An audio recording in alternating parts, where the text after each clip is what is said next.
Budget आने वाला है इस साल का 1 फरवरी 2026 को, लेकिन इस बार तैयारी विद स्टॉक वानी हम पहले से करने वाले हैं और जबरदस्त तरीके से इस बार के बजट की जो एक्सपेक्टेशन है उसको डिकोड करने वाले हैं कि आखिर वो कौन से सेक्टर हैं, कौन से स्टॉक हैं जहां पे आपको फोकस रखना चाहिए और क्यों रखना चाहिए। सब कुछ डिकोड करेंगे। हफ्ते में एक वीडियो बनाने की कोशिश करेंगे और एक नया सीरीज आप लोग के लिए लेकर के आ रहे हैं और इस वीडियो के अंत में आपको कमेंट में यस मेंशन करना होगा ताकि हम भी मोटिवेट हो सके अपने नए और अगले कंटेंट के लिए। तो ये आपकी स्क्रीन पर दिखाई दे रहा होगा 5 सालों का बजट में जो कैपिटल एक्सपेंडिचर को जो एलोकेशन सरकार ने दिया। अगर हम बात करते हैं 2021-22 की 5.5 लाख करोड़ का केपेक्स एलोकेशन, 2022-23 में 7.5 लाख करोड़ का, और यहां पर आप जंप देखेंगे इस साल से इस साल में 34% का इंक्रीज था। और अगर आपको याद हो 21 और 22 में इंडिया का स्टॉक मार्केट कैसे भाग रहा था, सारे दुनिया के मार्केट में करेक्शन था लेकिन इंडिया का मार्केट आग उगल रहा था।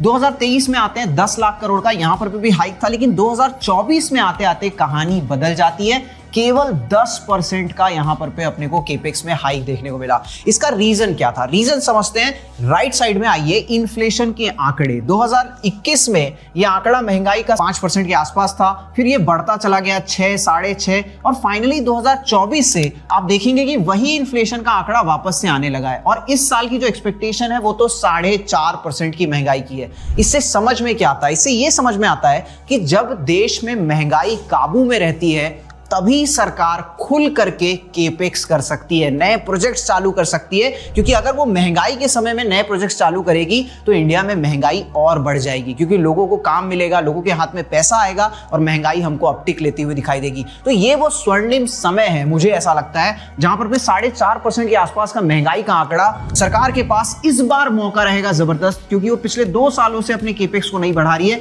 मुझे लगता है इस बार का केपेक्स का आंकड़ा बहुत ही जबरदस्त रहने वाला है और इसी कारण से जो केपेक्स ड्रिवन थीम है हम उस पर फोकस करने वाले हैं। स्टॉक्स, भेल, L&T, REC, PFC, NBCC, NCC, इस तरीके के स्टॉक्स में जबरदस्त तरीके का फोकस रहेगा और इनमें से कुछ ऐसे स्टॉक्स भी हैं जो अपने 52 वीक लो के आसपास ट्रेड कर रहे हैं, काफी टूटे फूटे पड़े हुए हैं। बहुत जबरदस्त तरीके का आपके पास एक ऑप्शन है जहां पर पे आप इन्हें एक्यूमुलेट कर सकते हैं। एक और नाम एबीबी, जो कि काफी बड़ा रोल प्ले करता है इंडिया के केपेक्स साइकिल में, ये भी अपने 52 वीक लो के आसपास ट्रेड कर रहा है और आई फील कि ये पूरा थीम आपको इस साल के बजट में चलता हुआ दिखाई दे सकता है। और इसी तरीके का फर्दर कंटेंट हर वीक अगर आप चाहते हैं तो कमेंट में यस लिखना मत भूलिएगा। साथ ही साथ हम अगले रील में कोशिश करेंगे कि चार्ट्स भी आपको बताएं ताकि आपकी इन्वेस्टिंग और आसान हो सके। और इसी तरीके के कंटेंट के लिए do not forget to follow stock money.